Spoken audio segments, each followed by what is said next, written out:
মোরারজি দেশাই প্রধানমন্ত্রী থাকাকালীন সময় যে সমস্ত অন্যান্য রাজনৈতিক দল সেই সরকারের সহযোগী ছিল, মনে করুন বিভিন্ন সোশ্যালিস্ট পার্টি, ডেমোক্রেটিক পার্টি, এরকম অনেকগুলি রাজনৈতিক দল নিয়ে সেই সরকার গঠিত হয়েছে। সেই সময় কিছু কিছু নেতৃত্বরা, সেই সরকারের মন্ত্রীরা আওয়াজ তুলতে শুরু করলেন যে অটল বিহারী বাজপেয়ী এবং এল.কে. আডবাণী যে দুইজন মন্ত্রী আছে আপনার ক্যাবিনেটে, এই দুইজন মন্ত্রী তারা ডুয়াল মেম্বারশিপ নিয়েছে। ডুয়াল মেম্বারশিপ মানে কি? দৌড়া নাগরিকত্ব।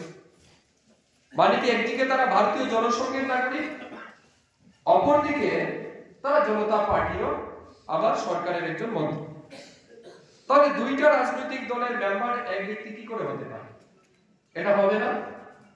অতএব অটল বিহারী বাজপেয়ী এবং এল.কে. আডবাণীজিকে হয় ভারতীয় জনসংঘে থাকতে হবে অথবা জনতা পার্টিতে থাকতে হবে। অর্থাৎ মোরারজি দেশাই বা সেই সময় যে পার্টি তৈরি হয়েছিল কংগ্রেসের। অটল বিহারী বাজপেয়ী কি বলেন তখন?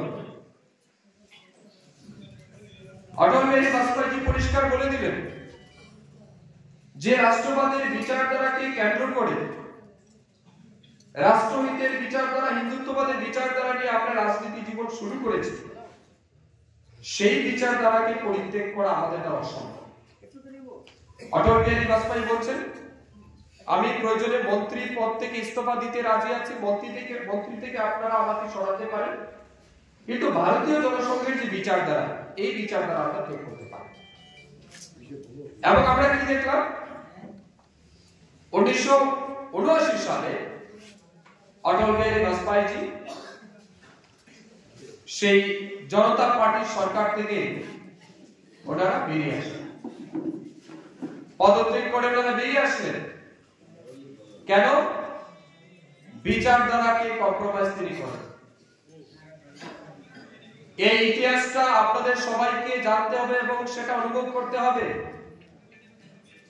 আজকের দিনে যারা ছোট ছোট বিষয় নিয়ে রাগ করে, ক্ষমতার জন্য, অর্থলোভের জন্য যারা রাজনীতিতে ঝগড়া করে বা রাজনীতিতে যারা টিকে থাকতে চায়, তাদের অটল বিহারী বাজপেয়ীর সেই মহান আত্মত্যাগের কথা মনে রাখা উচিত, যে শুধুমাত্র বিচারধারাকে পরিত্যাগ না করার জন্য ক্যাবিনেট মিনিস্টারের পদ ছেড়ে দিয়েছিলেন অটল বিহারী বাজপেয়ী এবং